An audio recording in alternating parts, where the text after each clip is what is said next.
في السؤال ده طبعا احنا زي ما اتفقنا ان هو بيقول لي ايه choose the two correct answers، اختار الاجابتين الصحيحتين. السؤال ده يجي في الامتحان يا مستر. والله لحد دلوقتي لسه ما نزلش مواصفات الامتحان، لكن خلينا نستفيد ونحله. تعال نشوف بيقول لي ايه في السؤال الاول. بيقول لي when the alarm sounded he felt panicked. The word panicked is synonymous with.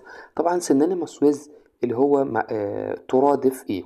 تمام. طب بيقول لي لما المنبه sounded معناها أصدر صوتا. he felt panicked معناها مذعور. طيب هو عايز مني إجابتين أو اختيارين synonymous with يترادفوا مع كلمة panic.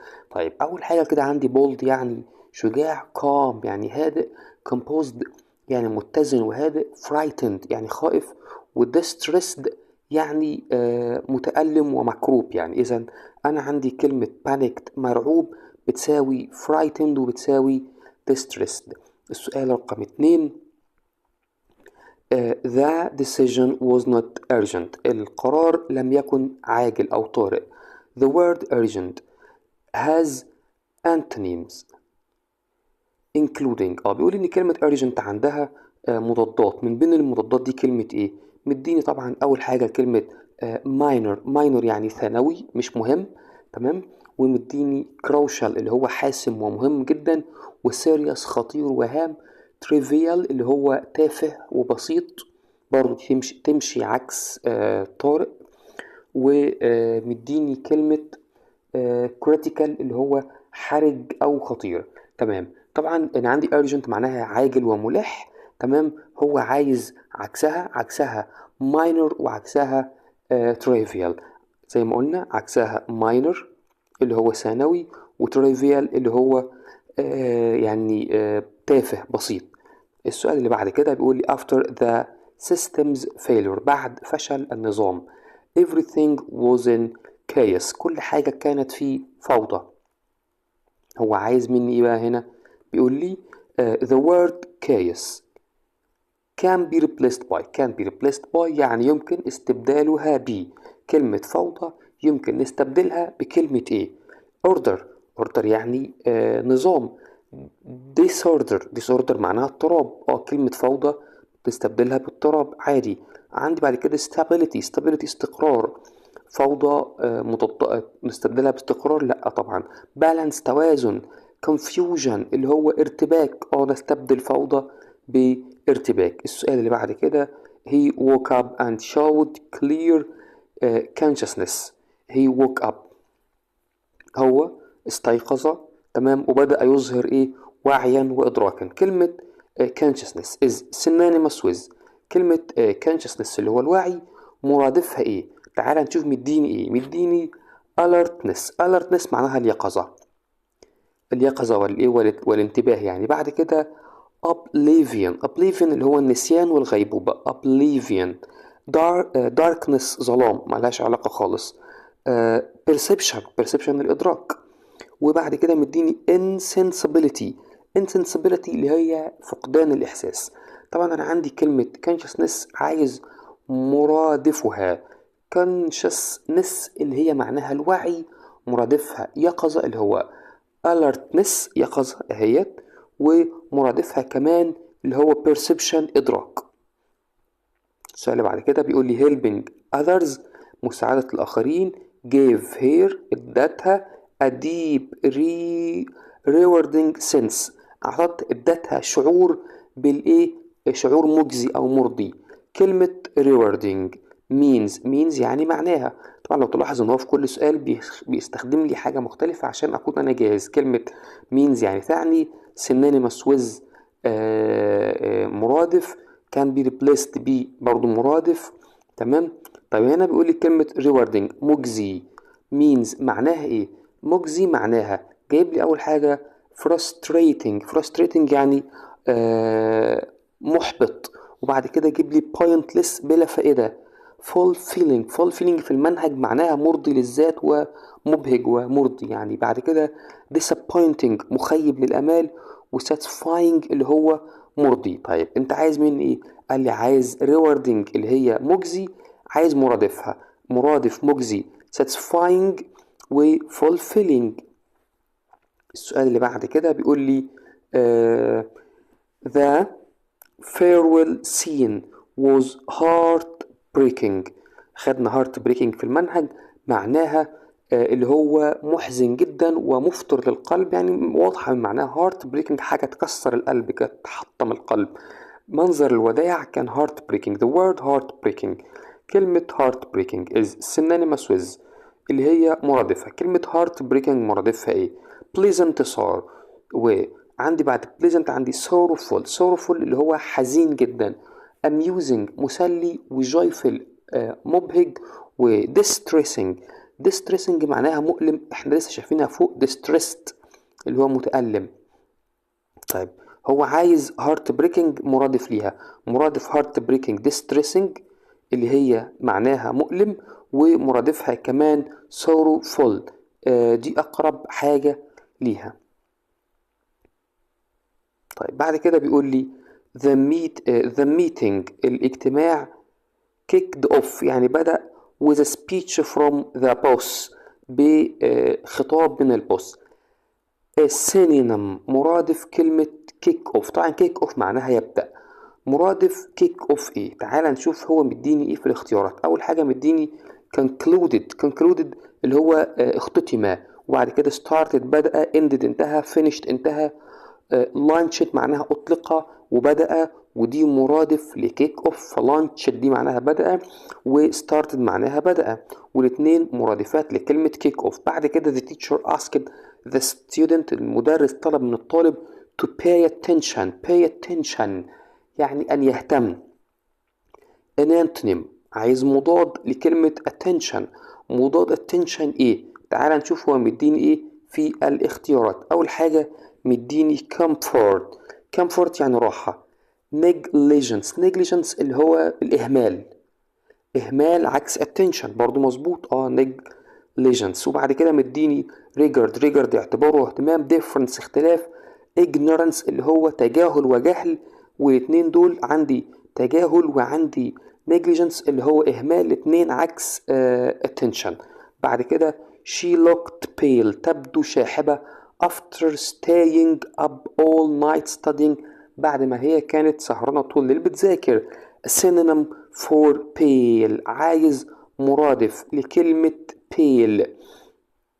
تعال نشوف هو مديني ايه في الاختيارات مديني bright يعني لامع، flushed دي اللي هي معناها متورد الوجه، ومديني sick مريض، smart ذكي، dim يعني باهت وخافت. طيب هو انت محتاج مني ايه يا سيدي؟ قال لي انا محتاج منك مرادف كلمة pale، مرادف شاحب، دم شاحب برضو وباهت، ومرادفها حد يكون سك مريض، لان طبعا لو هتبص على الباقي سمارت ذكي، فلاشت اللي هو متوهج الوجه اللي هو يعني حد وجهه محمر، تمام، وبرايت لامع. السؤال اللي بعد كده she moaned when the nurse touched her wand. an antonym مضاد كلمة moaned طبعا انا عندي مون اللي هو يعني يئن. تعال نشوف مديني ايه في الاختيارات. مديني طبعا relaxed، وخلي بالك عايز مضاد مضاد موند.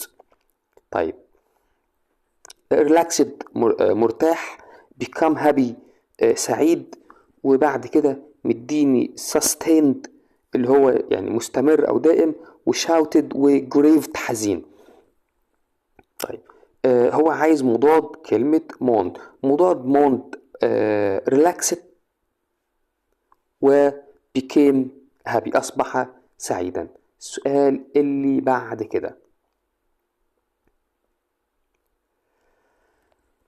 طبعا اللي جاي ده هنختار اختيار واحد بس. the nurse الممرضة had to note the medicine carefully according to the doctor instruction. انا عندي استراتيجية كده يا شباب في الحل، يا ريت نحاول ان احنا قبل ما ننزل نشوف الاختيارات نحاول نخمن على معنى الاختيار، على الاختيار اللي انا هنزل ادور عليه تحت في الاختيارات. يعني هنا مثلا بقول ايه؟ الممرضة كان عليها ان تعمل ايه في الدواء بحرص طبقا لتعليمات الطبيب. اكيد administer اللي هي يعطي دواء، administer يعطي دواء، مش كنت أتحكم replace استبدل، minister يعني وزير. السؤال اللي بعد كده the loud noise الضوضاء الشديدة draw everyone's إيه stopping all conversation أوقفت الحوارات in the waiting area في منطقة الانتظار. طيب الضوضاء الشديدة بص draw everyone's memory ذاكرة patience صبر silence صمت attention انتباه. طبعا أنا عايز أقول لك إن أنا عندي حاجة اسمها draw attention يعني يجذب الانتباه. السؤال اللي بعد كده بيقول لي the weak structure البنية الضعيفة might suddenly أو التركيب الضعيف might suddenly putting everyone inside a serious danger. يعني التركيب الضعيف احتمال يجرى له ايه ويضع كل واحد فينا في خطر شديد. احتمال يجرى له expand يتمدد rotate يدور او يلف collapse ينهار احتمال ينهار في اجابة صحيحة balance يتوازن لا هو احتمال ينهار. طيب السؤال اللي بعد كده بيقول لي the patient المريض stopped breathing توقف عن التنفس so the doctor began perform و carry out و do CPR. احفظها بقى perform و carry out و do التلاتة دول بيجي بعدهم CPR. analysis تحليل surgeon ده اللي هو الجراح تمام وفاكسينيشن تطعيم وبالس نبض تمام. هو بدأ ينفذ CPR اللي هي كارديو بالمونري ريساسيتيشن اللي هو انعاش قلبي رئوي. السؤال اللي بعد كده رقم 5 she نقط his arm firmly to prevent him from falling while the floor was slippery اللي هو شديد الانزلاق. طيب بيقول لي ان هي لمنعه من السقوط هي عملت ايه في ايده. طبعا جايب لي الاختيارات انا حافظ كلمة grabbed يعني جذب وامسك بقوة تمام اهيت. جايب لي باشت يعني دفع released اطلق waved لوح the project المشروع expanded beyond المشروع تمدد خلف its original ايه covering additional factors وبدأ يغطي عوامل إضافية. تعالى بقى نشوف هو مديني ايه في الاختيارات. طبعا مديني سوايب يعني يمرر اللي هي دي مش صح طبعا. المشروع تمدد خلف its scope يعني نطاق ومجال ممكن تنفع بس انا محتاج ادور في باقي الاختيارات. budget اللي هي ميزانية لا وبيشنت يعني صبر. طب ليه بادجت ميزانية؟ لأنه هنا قال لي تخطى فاكتورز مش تخطى فلوس. يعني هو لو قال لي بقى إن المشروع ده تخطى الفلوس اللي كانت محطوطة له أنا كنت في الحالة دي أختار بادجت، لكن هو قال لي يبدأ يغطي عناصر جديدة فالإجابة هي سكوب يعني مدى ونطاق ومجال. اللي بعد كده his emotion felt like a نقط rising and falling rapidly throughout the dramatic experience. بقول لي ان مشاعره كانت تشبه ايه rising and falling ترتفع وتنخفض. طول ما هو بيقول ترتفع وتنخفض فيما يخص المشاعر فهو هنا قصده على رولر كوستر تمام كده. السؤال اللي بعد كده the night الليل at the hospital is usually quieter than the busy morning working hour. The night ايه at the hospital. The night break البريك بالليل بيكون اكتر راحة. pause توقف delay تأخر shift الشفت الوردية المسائية تمام بتكون اكتر هدوءا من البيزي مورنينج working hour من ساعات العمل اللي بالنهار يعني بتكون مزدحمة جدا. The injured not was taken. The injured was taken away from the scene before the reporter arrived. تعال نشوف هو مديني أول حاجة مديني كلمة vice يعني نائب تمام وبعد كده visitor يعني زائر وvictim يعني ضحية witness يعني شاهد. مين اللي هيكون مجروح من دول؟ الوحيد اللي ينفع يكون مجروح هو الويتنس الفيكتم يعني الضحية. السؤال بعد كده هي let out a painful نقط as the doctor pressed on the injured area. هو أطلق إيه painful laugh ضحكة، whisper يهمس أو همس، تمام. groan، طبعا أنا عندي groan يعني أنين وتأوه، وguide يعني دليل ومرشد. طبعا هو أطلق painful groan يعني تأوه شديد لما الممرضة لمست المنطقة المصابة. طيب the nurse الممرضة checked the patient's not regularly to monitor heart activity عشان تراقب نشاط القلب. ايه بقى اللي الممرضة تعمله عشان تراقب نشاط القلب؟ اللي هي تشيك، هتفحص البلس النبض، بريز يعني يثني، ويثني او يمدح او ثناء، وباز يعني طنين، وليزرد سحليه. مفيش ولا حاجه من دول ليها علاقه بالشخص المريض، عايزين نعرف ضربات قلبه غير البلس. دكتورز اكتد with great نقط، الدكاتره بيؤدوا او بيمثلوا يعني بيشتغلوا with great ايه because every second لان كل ثانيه mattered تهم in the emergency room في حجرة الطوارئ. بيمثلوا ايه بقى؟ تعال نشوف هنا بيقول لي urgency اللي هو بشكل طارئ، hesitation بتردد، leisure معناه فراغ، calmness هدوء. هم بيمثلوا او بيؤدوا urgency بشكل عاجل، بعجلة، ضرورة قصوى يعني. تمام. the document act معناه يتصرف ويمثل، يعني معناها يتصرف يعني هنا بأكتر. the doctor decided to، الدكتور قرر ان هو ايه the cut immediately to prevent excessive bleeding عشان يمنع الايه النزف الدائم يعني. طيب the doctor decided to هيعمل ايه في الجرح؟ الدكتور انا عندي جرح، cut يعني جرح، تمام. هنعمل ايه في الجرح؟ قال لي تيب، تيب يعني شريط لاصق ومعناها يلصق بالشريط، سولف يحل، وستيتش يخيط، اكيد الدكتور بيخيط. ستيتش معناها يخيط ومعناها غرزة. سويت رول داون، سويت يعني التعرق العرق، رول داون تسبب الأسفل طبعا. his ايه as he waited nervously outside the operating room، كان منتظر خارج حجرة العمليات. والسويت العرق كان بيتصبب على ايه؟ العرق اكيد بيتصبب على الفور هيد. يعني فور هيد يعني جبهة، جبهة اللي هي مقدمة الرأس، مقدمة الوجه اللي هي المنطقة اللي فوق الأنف، تمام. فوركاست يعني تنبؤ، وبرودكاست يعني بث إذاعي، وانتر اكت يعني يتفاعل. لكن أنا الإجابة اللي تنفع عندي هنا هي forehead.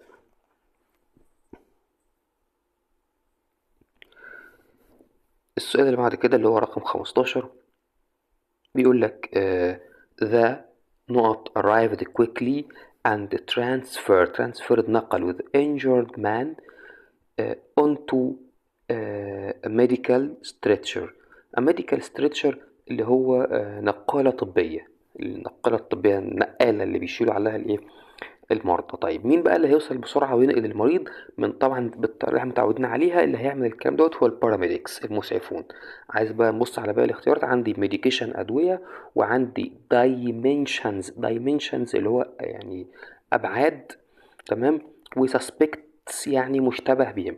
السؤال اللي بعد كده بيقول لي the patient المريض began to نقط softly showing sign of pain despite the medication، يظهر علامات الألم برغم الميديكيشن الدواء. طيب المريض بدأ يعمل ايه بقى؟ بدأ مون، طبعا مون احنا خدناها او يعني حافظنا في المنهج اللي هو يئن ويتقوى، وملت يذوب، وبعد كده سماجل يهرب، وتوينكل يتلألأ ويلمع. المريض طبعا مون بدأ يئن ويتألم. السؤال اللي بعد كده she نقط the bag tightly afraid it might be taken from her in the crowd. her bag الحقيبة بتاعتها tightly بإحكام، عملت ايه بقى في الحقيبة بتاعتها بإحكام؟ خوفا من أن تسرق. afraid it might be taken تتاخد from her تتاخد منها in the crowd في الزحام. بص يا سيدي انت هنا هتبص على dragged وهتبص على clutched. تعال نختار واحدة فيهم. clutched معناها أمسكت بإحكام، تمام، وdragged برضو معناها أمسكت بإحكام، ولكن في فرق بسيط خلي بالك منه عشان ما تغلطش. dragged معناها أمسك بإحكام، وبدأ يعمل ايه، وبدأ يجر حاجة على الارض، يعني حاجة هو مش قادر يشيلها، عشان كده هي dragged it. تمام. لكن كلاتش ده امسكه، حاجة مسكها عشان محدش يخطفها منه، فاهم؟ فكلاتش دي اللي هو انك انت ماسك الحاجة عشان محدش يخطفها منك، لكن دراج ماسك حاجة وبيجرها على الارض. فهنا طبعا مش واضح خالص انه بيجر، ده هو بيتكلم على شنطة يد تقريبا، شنطة صغيرة كده حد هينتشها، فهو بيقول لي عليه ان هو هي كلاتش، امسك بإحكام. السؤال اللي بعد كده طبعا عندي هنا اجنور تجاهل، وتراك تتبع. السؤال اللي بعد كده بيقول لي هي هو struggled، هو ناضل to نقط the large bill because of his sore throat. طيب هو ناضل ان هو يعمل ايه في البيل. بيل ده اللي هو الاقراص. تمام. هو حاول يعمل ايه علشان، حاول يعمل ايه في القرص. تمام. وواجهته صعوبة. تمام. واجهته صعوبة في ايه، القرص الكبير بسبب التهاب الحلق. طيب هو ياخد اقراص كبيرة عشان عنده ايه؟ طيب تعال نشوف الاختيارات. طيب عشان عنده التهاب الحلق، هو حاول يعمل ايه في القرص، سوري. طيب هو بيقول لي strive. strive يعني يسعى جاهدا. strive دي معناها يسعى جاهدا. strive يسعى جاهدا. وبعد كده swallow يبتلع، حاول يبتلع القرص الكبير، والله كلام صحيح. ريزولف يعني يحل، وادكت يعني مدمن. اذا الاجابه بتاعتي طبعا دي غلط ودي غلط، هي الاجابه سوالو يبتلع. طب ذا هوسبيتال المستشفى. ديبارتمنت، ذا هوسبيتال ديبارتمنت اللي هو قسم المستشفى. تمام. القسم معين في المستشفى fell into complete chaos meaning a state of. معناها بص، هو بيقول لي كلمة فوضى، معناها حالة من الايه، اكيد حالة من عدم الانتظام. تمام كده. اللي هي ايه بقى، اللي هي الفوضى او الاضطراب اسمها disorder اهي يا باشا. طيب calmness هدوء، organization تنظيم، وبالانس توازن، لا هي disorder. اللي بعد كده بيقول لي serious. serious complications. serious complications يعني مضاعفات خطيرة. كلمة complication معناها مضاعفات، مضاعفات خطيرة. may نقط unexpectedly during recovery أثناء التعافي. طيب بص بقى، هو هنا عايزك تفتكر لي هتاخد رايز ولا ارايز ولا ريز ولا اروز. طيب طبعا انت عارف ان ريز دي بيجي بعدها المفعول، بقول لك raise your hand raise money. تمام. ورايز اللي هي في رقم واحد دي اللي هي معناها يرتفع وتشرق الشمس. وريز قلناها يرفع. أروز آخر واحدة دي اللي هي معناها يثير المشاعر. طيب هو هنا بيقول لي إيه، بيقول لي إن الأعراض الخطيرة أو المضاعفات الخطيرة تنشأ وتظهر. طيب تنشأ وتظهر اسمها arise، اسمها arise. أقول تاني، arise دي تنشأ وتظهر. تمام. ما بيجيش بعدها مفعول. طيب rise. rise معناها يشرق ويرتفع. طيب والريز اللي هي دي معناها يرفع ويجمع. تمام. ويربي، وبيجي بعدها الحاجة، بيجي بعدها المفعول. طيب أروز معناها يثير المشاعر. الجملة بتاعتنا بتقول لي إيه؟ بتقول لي إن serious complications مضاعفات بدأت تنشأ وتظهر. تنشأ وتظهر يعني arise اللي هي دي. بعد كده بيقول لي with proper medication بالدواء السليم المظبوط، بالعلاج المناسب. damaged tissues. tissues يعني الخلايا التالفة. كان نقط naturally. أنا بص أكمل الجملة without surgical intervention. intervention اللي هو تدخل جراحي. أنا هأديك قاعدة حطها في دماغك وحل بيها فيما يخص حتة تريت وكيور وهيل. طبعا التلاتة دول يعني يلخبطوك. تمام. كلمة هيل يعني يلتئم، وكيور يعالج، وتريت يعامل ويعالج. برضو التلاتة ليهم علاقة بالجانب الطبي وحد يخف وكده. التلاتة دول هيل وكيور وتريت. بص يا ابني هقول لك حاجة بسيطة جدا. طول ما هو بيتكلم على ان الحاجة تخف مع الوقت وتخف لوحدها، في الحالة دي آه، حضرتك هتختار هيل. طول ما هو بيقول لك ان الجرح ده هيخف لوحده، يخف مع الوقت، يخف بدون جراحة، في الحالة دي بتختار مين؟ بتختار هيل. لكن عارف الكيور دي امتى تستخدمها؟ هتستخدم الكيور دي لو هو بيقول لي علاج نهائي، دي تستخدم مع الامراض مش مع الجروح. تمام. طيب عارفين كلمة تريت؟ التريت معناها يعامل طبيا ويعالج، لكن هو هنا ما قاليش على النتائج حاجة.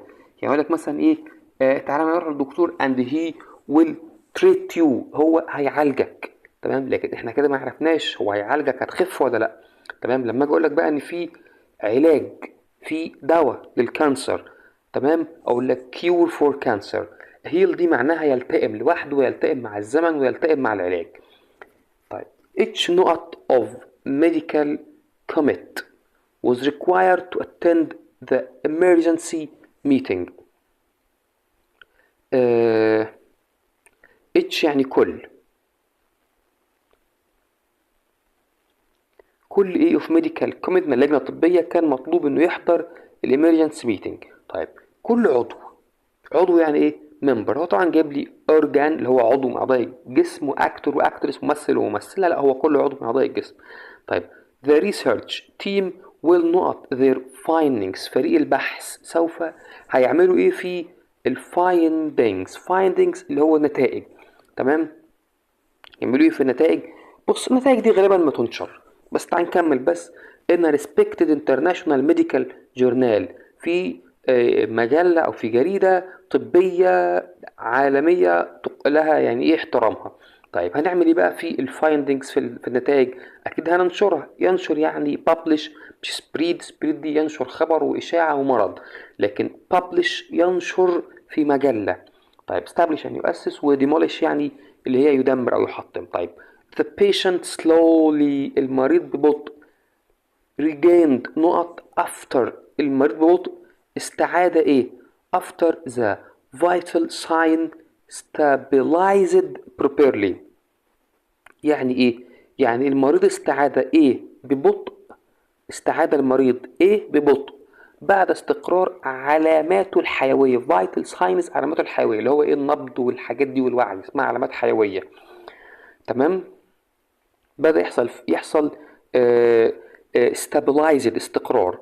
طيب هيستعيد ايه المريض لما علاماته الحيويه تستقر؟ تمام. اكيد هيستعيد وعيه، صح؟ consciousness، مش كده؟ تعال نشوف الاختيارات بتاعتنا بقى. هو جايب لي هنا conscience اللي هو معناها الضمير، وجايب assistance مساعد ملهاش علاقة، commission عمولة. طيب المريض هيستعيد his consciousness. stress الضغط was identified as the main، الضغط تم يعني توصيفه. تمام.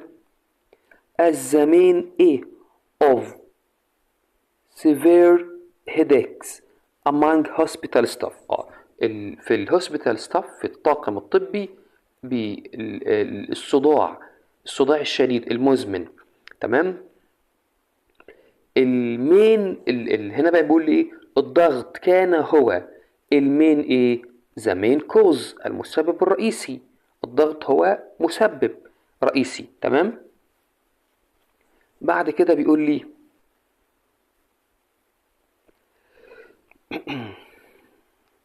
medical instructor student how to insert intravenous line safely in emergencies. تمام. بيقول لي ان الميديكال انستراكتور يعني المرشد الطبي يشرح demonstrate advise teach. بص يا سيدي، كلمة demonstrate معناها يشرح عمليا. demonstrate معناها ايه؟ معناها يشرح عمليا للطلبة ازاي ان هم how to insert، كيف ان هم يدخلوا اللاينز ديت safely في الامرجنسيز، في حالات الطوارئ. طيب during training أثناء التدريب. أثناء التدريب. interns المتدربين learn how to not traumatic injuries. أنا مش عارف يعني إيه traumatic دي، بس حل. تمام، أنا بتكلم عليك في الامتحان. هو الراجل هنا جايب لي كلمة injuries إصابات. طيب بيقول لي أثناء التدريب المتدربون تعلموا كيف handle swindle. طيب اللي لها علاقة بالطب في دول اللي هي how to deal ولا hand ولا handle ولا swindle. how to طبعا deal عايزة deal with. تمام، وهاند يعني يد، handle يعني يتعامل.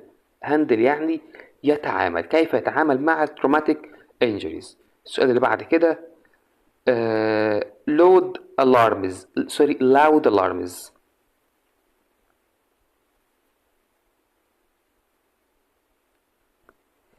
medical instructors يعني المدربون الطب في مجال الطب، يعني بيعملوا مع الستودنت how to insert intravenous line safely in emergencies. يعني المدربون الطبيون، المدربون في المجال الطبي بيشرحوا للطلبة ازاي ان هم يعني يقوموا بادخال الحقن الوريدية او كده.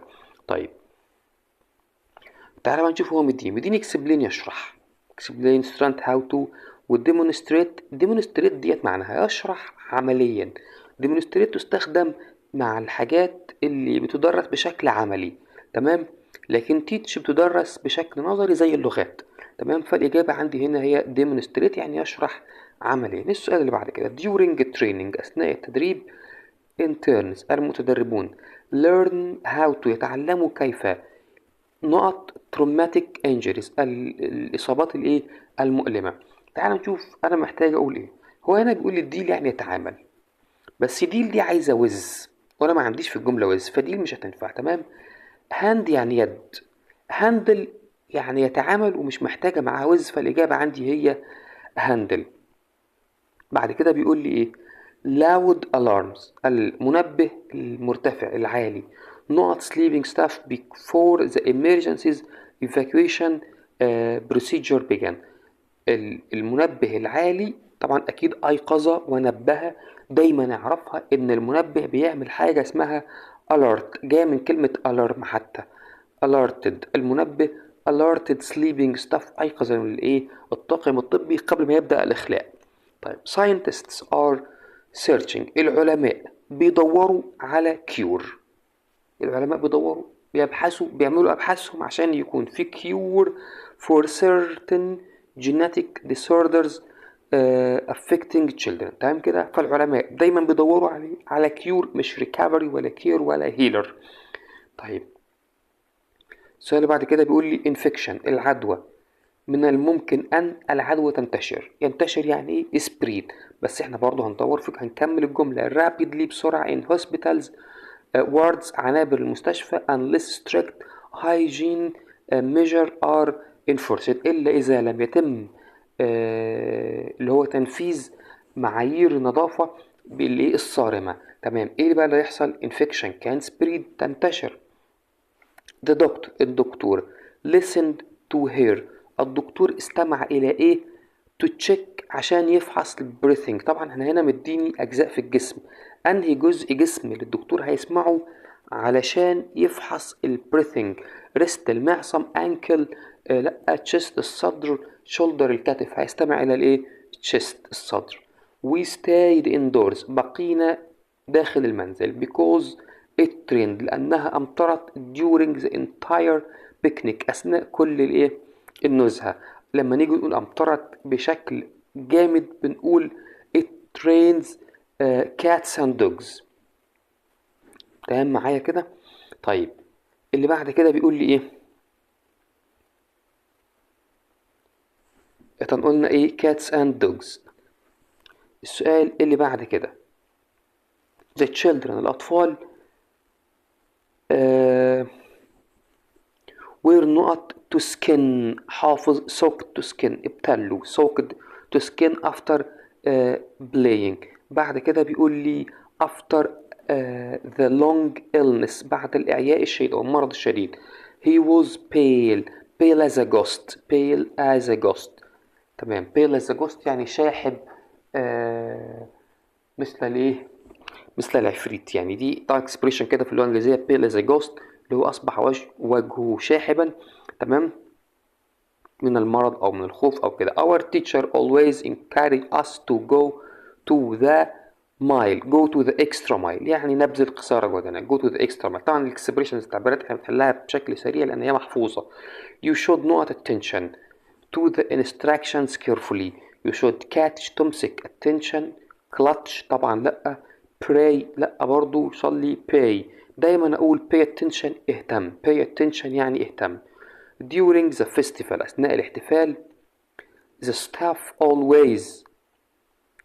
الطاقم كان دائما on their helping visitor. on their teeth, on their feet, on their hands. دايما نقول on their feet. حتى احنا بالعربي بنقول لك انا طول النهار على رجلي on their feet. السؤال اللي بعد كده بيقول لي ايه؟ بيقول لك the historian اللي هو المؤرخ او كاتب التاريخ كتب ايه ولا an story. هو محتاج هنا صفة للستوري للقصة ديت of the city's history عن تاريخ المدينة. المؤلف كتب قصة ايه عن تاريخ المدينة. تعال نشوف الصفات اللي تحت اللي تنفع. archaeological أثري، و archaeologist عالم آثار. chronological يعني مرتب ترتيبا زمنيا. ينفع طبعا نقول قصة مرتبة ترتيبا زمنيا، قصة تاريخية مرتبة ترتيبا زمنيا. هنا عندي dimensional اللي هو الأبعاد. تمام. أنا طبعا اللي ينفع عندي هو chronological. احفظها. chronological يعني مرتب ترتيبا زمنيا. السؤال اللي بعد كده بيقول لي إيه؟ بيقول لك when يعني عندما the alarm rang لما المنبه ضرب. the firefighters immediately يعني في الحال. تعال نشوف الفاير فايترز عملوا ايه لما المنبه عندما الالارم المنبه او الانذار انطلق. sprang into action يعني انطلقوا، بدأوا العمل بسرعة. طبعا انا حافظ sprang into action يعني يبدأ العمل بسرعة. هنبص على باقي الاختيارات. make action اللي هي دي غلط طبعا، و talk addiction و sprang into trace غلط. أنا حافظ sprang into action. السؤال اللي بعد كده اللي هو رقم 40. as soon as بمجرد أن the patient collapsed. احنا قلنا collapsed معناها يعني انهار المريض. انهار يعني انهار صحيا، أغمي عليه يعني. the nurse الممرضة jumped into. حافظ jumped into action. حافظ jumped into action يعني بدأ العمل بسرعة. طيب ايه اللي بعد كده؟ studying for long hours المذاكرة لساعات طويلة. prove يعني أثبتت. proves. the saying أثبتت المقولة. no pain no gain. أنا حافظها طبعا ومش محتاج إن أنا أبص على باقي الاختيارات. no pain no gain يعني لا ألم لا مكسب. يعني اللي هي معناها من جد وجد يعني. السؤال اللي بعد كده اللي هو 42. the senior doctor عمل ايه؟ had to the situation when the patient's condition worsened. طبعا لاحظ ان انا عندي worsened دي هي جاية من الصفة worse اللي هي WORSE. worse يعني سيء. تمام. هو بيضيف لها ان او اي ان فتبقى worsen بمعنى يزداد، بمعنى اللي هو يسوء. تمام. بيقول لي لما البيشنت كونديشن لما حالة المريض ساءت. الطبيب الأقدم بقى خلي بالك عندي سينيور اللي عكس ماينر. السينيور دكتور الطبيب الأقدم اللي في المستشفى كان لازم يعمل إيه؟ تعال نشوف الاختيارات. أول حاجة عندي تيك داون يعني يسجل. طبعا غلط. كيك داون دي اللي هي معناها يقتحم يعني يكسر باب أو كده. وعندي هنا تيك اوفر يعني يتولى المسؤولية، يتولى السيطرة على الموقف. طبعا منطقية خالص. عندما المريض ازدادت حالته سوءا الطبيب الأقدم هو اللي بدأ يعمل إيه؟ هو اللي بدأ تيك أوفر يتولى مسؤولية المريض أو يشتغل هو عليه. يعني طبعا عندي كيك أوف اللي هي يبدأ ودي مش مظبوطة. السؤال اللي بعد كده the life guard منقذ الحياة. المنقذ knows how to يعرف كيف أن. first aid إسعافات أولية in case of accidents في حالة الحوادث. طيب إيه بقى الفعل اللي معناه يقدم إسعافات أولية؟ طبعا هو هنا مديني make وgive ودو والدي فورم. دي فورم اللي هي يشوه، تمام، والدو الحاجات دي كلها أنا حافظها طبعا. لما أجي أقول يقدم إسعافات أولية أقول give first aid. give first aid. السؤال اللي بعد كده the surgeon الجراح. الجراح will a an operation عملية جراحية to remove، تمام، عشان يزيل the tumor. tumor ده اللي هو الورم. طيب تعال نشوف بقى الجراح سوف يعمل ايه. do an operation صح، make غلط، و perform صح. طيب انا كده عندي اتنين، اكيد هتلاقي هنا بيقول لي both A and C يعني كل من A و C. اذا انا عندي الاجابه do an operation صح و perform an operation صح، عشان كده هو قال لي ب على A and C. السؤال رقم 45. he felt nervous شعر بالنرفزه when a not visitor knocked لما الزائر A knocked on the door طرق الباب. عندي زائر A طرق على الباب، عشان كده هو شعر بالعصبية لما الزائر ده جه. تعال نشوف الاختيارات. عندي هنا unwelcome. unwelcome يعني غير مرحب به. هو شعر بالعصبية لما الزائر الغير مرحب به جاء. صح طبعا. ويلكم يرحب، كيكت يعني يركل، وندرفول يعني رائع، تمام. هير نقط to her studies إلى دراستها، helped her ساعدتها، achieve تحقق، excellent grades درجات ممتازة. تعال نشوف الاختيارات اللي هو مديها لي. هو قال لي أول حاجة إيه؟ طبعا قال لي indication. indication يعني توضيح أو إشارة. indication توضيح أو إشارة. وبعد كده addiction. addiction إدمان. الإدمان هيساعد تحقق أهداف؟ لأ طبعا خالص. و dedication تفاني. طبعا هي دي الإجابة الصح، تمام. كنا محتاجين بس نقرأ الإيه الاختيارات. يبقى here dedication التفاني to her studies التفاني في دراستها ساعدها تحقق درجات جيدة. السؤال اللي بعد كده the crowd. crowd الحشد أو المجموعة اللي كانت موجودة. الجمهور نقط عمل ايه بقى الجمهور؟ when the fire alarm suddenly went off. went off معناها انطلق. لما انذار الحريق بدأ ينطلق، الحشد أو الجمهور هيعملوا ايه؟ مديني بيكنيكت. بيكنيكت جاي من بيكنيك يعني يتنزه، طب مش منطقي. panicked panicked يعني ذعر، أصيب بالذعر، تمام. شوف بقى الاختيارات. blanket يعني ايه؟ طبعا هو قال لي ان blanket دي معناها يعني تم تفريغه، وهي تنفع بمعنى فقد الذاكرة مؤقتا. جاي من الصفة blank اللي هو فاضي أو فارغ، وبلانكد معناها فقد الذاكرة مؤقتا، تمام، يعني دماغه فضيت يعني، تمام. وبلوكد يعني حجب ومنع. طبعا الإجابة الصح عندي هي مين؟ هي لما الفاير alarm suddenly went off اللي حصل ان الكراود panicked أصيب بالذعر. he found وجد volunteering at the shelter هو اكتشف ان التطوع في الملجأ نقط experience خبرة ايه؟ وجد انه تجربة. طبعا لانه جايب لي ايه او ان فهنا معناها تجربة. وجد انه تجربة. تعال نشوف هو مديني اختيارات. اول حاجة قال لي awarding. awarding مانح للجوائز، و rewarding يعني مجزي وتبعث على الرضا تجعلك راضي. عارف انت لما اقول لك ايه rewarding jobs يعني وظائف ترضيك ترضي طموحك يعني. فالاجابة عندي هي rewarding من غير ما نكمل. the manager المدير sent an المدير هيرسل ايه؟ ايميل. ايميل اكيد هنا صفة. هيرسل ايميل صفته ايه؟ asking everyone to attend يطلب من الجميع ان يحضر a quick meeting اجتماع سريع. طيب تعال نشوف الاختيارات اللي هو مديها لي. قال لي utilized. utilized دي معناها مستخدم. دي utilized. ارسل ايميل مستخدم لا. uttered. كلمة uttered دي جاية من الفعل utter UTTER بمعنى ينطق، فأتر بمعناها منطوق. أرسل إيميلا منطوقا، لا طبعا مش منطقي. أرسل إيميل unused غير مستخدم.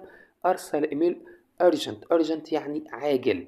تمام. السؤال اللي بعد كده بيقول لي the hallway was نقط.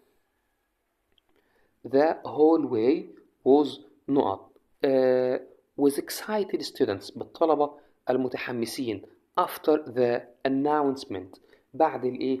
بعد الإعلان.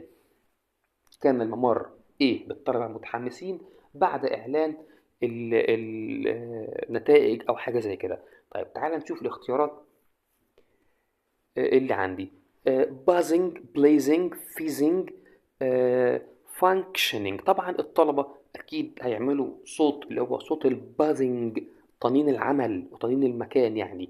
يبقى the hall was buzzing، المكان كان يعج بالطلاب بصوت الطلاب. السؤال اللي بعد كده it was نقط to see abandoned معناها مهجور.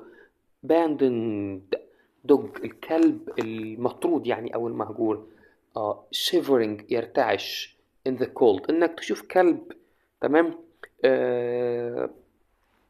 تم يعني تسريبه أو ما عندوش مالك. الكلب ده shivering بيرتعش في البرد. المنظر ده pleasant صار heart breaking يعني heart breaking يعني محطما للقلب. أيوة المنظر ده heart breaking يعني مفطر للقلب ومحزن جدا. the company الشركة had to اضطرت إنها تعمل إيه its plans في الخطط because of the weather بسبب الطقس. تعال نشوف هو مديني اختيارات إيه. قال لي shoulder يعني كتف تمام ومعناها يتحمل المسؤولية. بالمناسبة يا فعلا ما يتحمل المسؤولية. شارك ده معناها يهز كتفه، تعبير عن الاهتمام أو الموافقة أو كده. شفت يعني يغير، شفت معناها يغير وينقل ويبدل خلي بالك. وشيم معناها خزي أو عار. بسبب الطقس الشركة كانت لازم تعمل شفت يعني يغير أو ينقل الخطط بسبب الوذر الطقس. after a long shift خلي بالك أنا عندي هنا شفت كانت فعل، لكن شفت هنا معناها الشفت بتاع الشغل اللي هو الوردية. بعد الوردية الطويلة he was ready to نقط home. بص احفظها. ينطلق إلى أي مكان اسمها head home ينطلق إلى المنزل. head home ينطلق. طبعا أنا عندي hide يختبئ وهند يسلم وahead معناها للأمام. السؤال اللي بعد كده اللي هو 54 بيقول لك إيه؟ بيقول please لو سمحت that all doors are locked before leaving. لو سمحت اضمن لي، تأكد إن كل الأبواب مغلقة. يضمن أو يتأكد اسمها ensure. السؤال 55 the patient المريض is in نقط condition يعني حالة. المريض في حالة إيه؟ and needs بيحتاج constant يعني دائم. monitoring يعني مراقبة دائمة. المريض في حالة إيه وبيحتاج مراقبة دائمة. طبعا من الحل بتاعنا عرفنا إن حالة المريض الصعبة اسمها critical condition.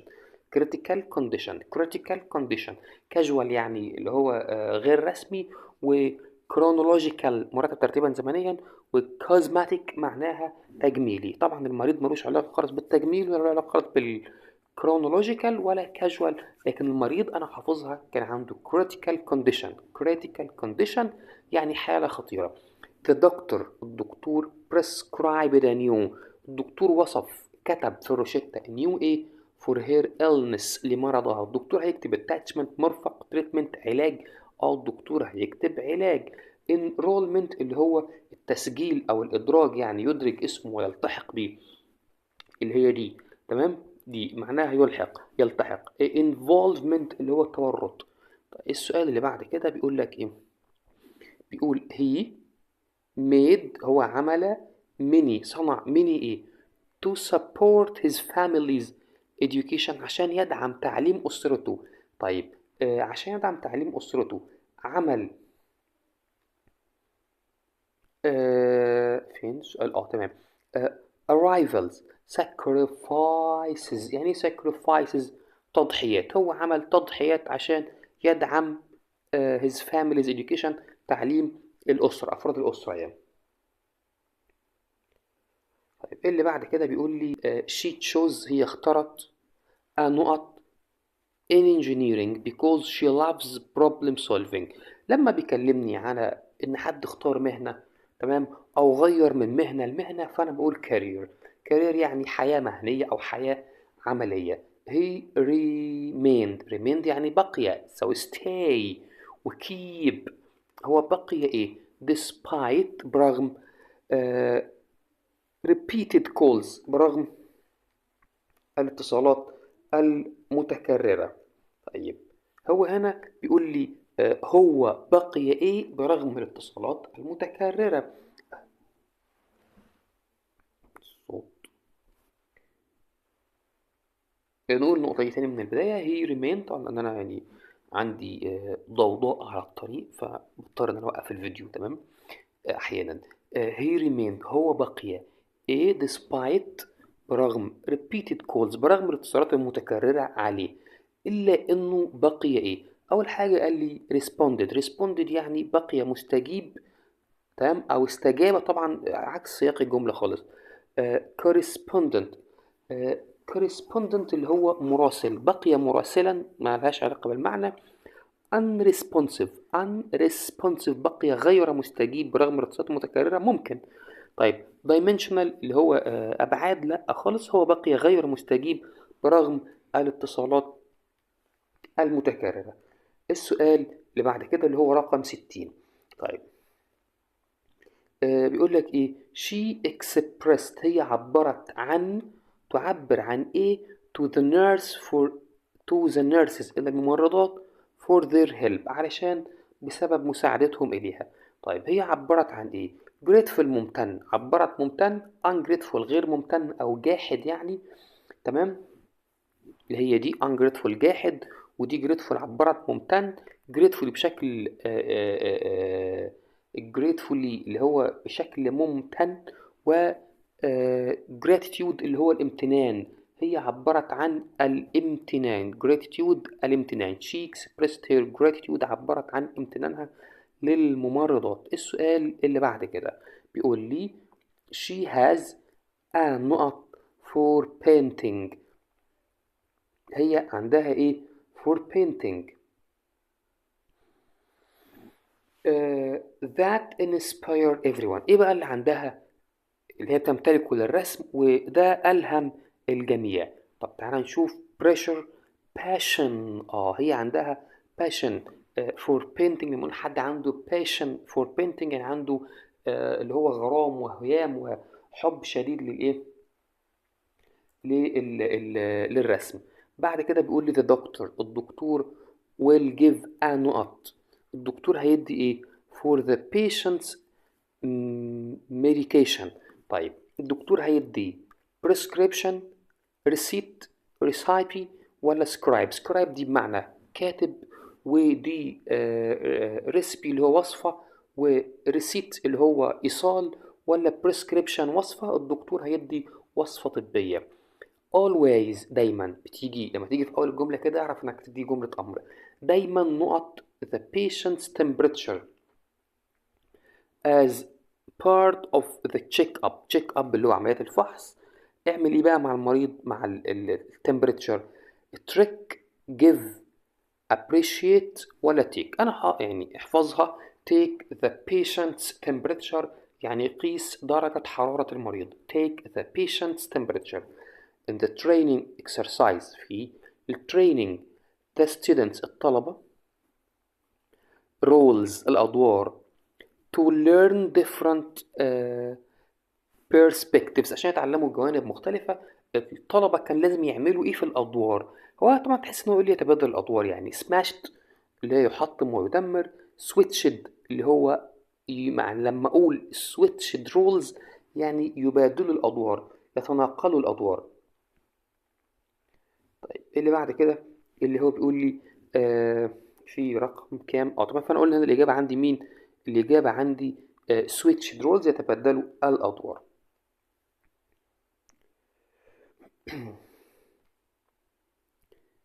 السؤال اللي بعد كده اللي هو 65. طبعا الورقة دي متصورة غلط يعني، لأن متصور من الكتاب بتاعي. 65. teacher، المدرسين often غالبا بيعملوا ايه مع الستودنتس الطلبة during exam أثناء الامتحان to prevent cheating. لما أقول لك prevent، لما أقول prevent بيجي بعدها فعل مضاف له ing معناها يمنع. معناها ايه؟ يمنع، عشان يمنعوا الغش. الطلبة كانوا بيعملوا، المدرسين كانوا بيعملوا ايه؟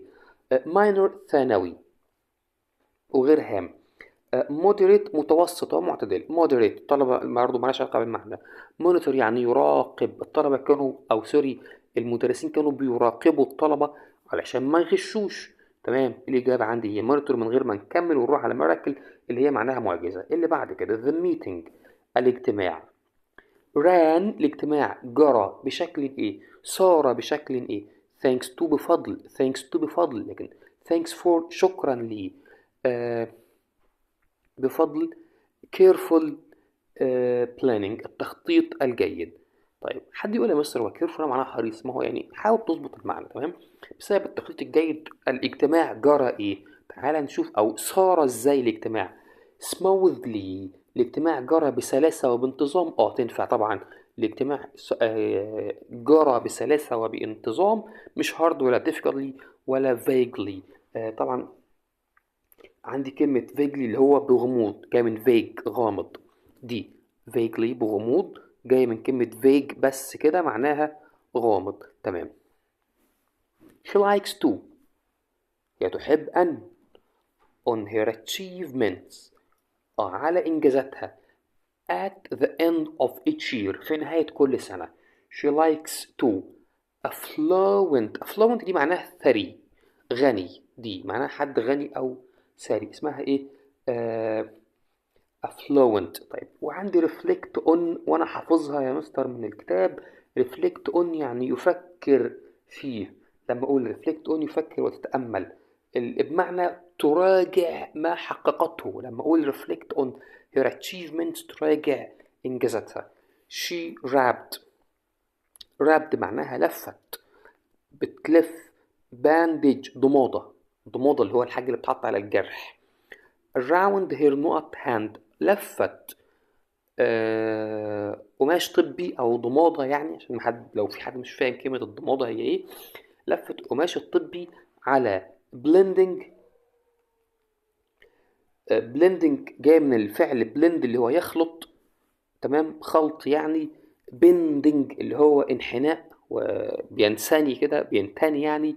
bleeding hand اليد التي تنزف، النازفة. تمام. ودي بودنج اللي هو نوع من الحلاوة. تمام، الشوكولاتات والحاجات ديت I think يعني. طيب the surgeon الجراح always دائما بيستخدم equipment معدات. مالها بقى المعدات دي؟ هنا محتاجين صفة to prevent يمنع infection. قلت لك prevent اهي، اهي في المثال ده prevent معناها يمنع، و prevent اهي برضو معناها يمنع. هنا prevent جه بعدها فعل مضاف له ing، وهنا prevent جه بعدها noun. طيب الدكتور بيستخدم حاجات أو معدات مالها sterile معناها معقم، حاجات معقمة. تمام. تنفع حاجات أدوات معقمة عشان تمنع المرض. السؤال اللي بعد كده she tried to هي حاولت أن the concept المفهوم but needed more explanation ولكنها احتاجت إلى شرح زيادة. طيب تعال نشوف الاختيارات اللي هو مديها لي. هو قال لي جاب يعني فجوة، فراغ يعني. وبعد كده قال لي جراب اللي هو قبضة، معناها فعل بمعنى يمسك بإحكام. وجراب يعني يختطف، خدناها في المنهج. وجراسب يعني يستوعب ويتفهم، بمعنى لما اقول لك ايه grasp the concept يعني يتفهم الايه المفهوم يعني. تمام، اذا هي الاجابه الانسب grasp. احنا كده خدنا جزئيه الايه الجرامر وجزئيه الفوكاب.